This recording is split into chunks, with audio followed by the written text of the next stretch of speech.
Hi hello welcome to mantra 5. Tollywood అగ్ర హీరోల్లో junior NTR ఒకరు. వరుస విజయాలతో దూసుకుపోతున్న ఆయనకు RRR మంచి బూస్ట్ ఇచ్చిందనే చెప్పాలి. ప్రస్తుతం ఆయన కొరటాల శివ దర్శకత్వంలో తెరకెక్కుతున్న దేవరాలో బిజీగా ఉన్నారు. సుమారు 150 కోట్ల బడ్జెట్తో రూపొందిస్తున్న ఈ మూవీలో Bollywood star heroine Janhvi Kapoor ఎన్టీఆర్తో రొమాన్స్ చేయనుంది. సైఫ్ అలీ ఖాన్, షైన్ టామ్ చాకో, రమ్యకృష్ణ, శ్రీకాంత్, ప్రకాష్ రాజ్ లాంటి అగ్రతారలు నటిస్తున్న ఈ చిత్రంపై భారీ అంచనాలున్నాయి. దేవరను 2 భాగాలుగా నిర్మిస్తున్నట్లు చిత్ర యూనిట్ ఇప్పటికే ప్రకటించింది. ఇంత బిజీలోనూ ఎన్టీఆర్ మరో 2 చిత్రాలకు సైన్ చేశారని ఫిలిం నగర్ టాక్. దిగ్గజ డైరెక్టర్లు ప్రశాంత్ నీల్, లోకేష్ కనకరాజ్ చిత్రాలకు సైన్ చేసినట్లు ప్రచారం జరుగుతుంది.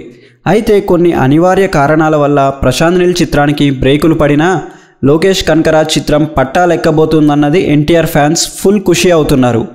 విక్రమ్, లియో చిత్రాల ఘన విజయంతో మంచి ఫామ్లో ఉన్న లోకేష్ కనకరాజ్ ఎన్టీఆర్తో పాన్ ఇండియా మూవీ తెరకెక్కిస్తున్నట్లు టాక్ వినిపిస్తుంది.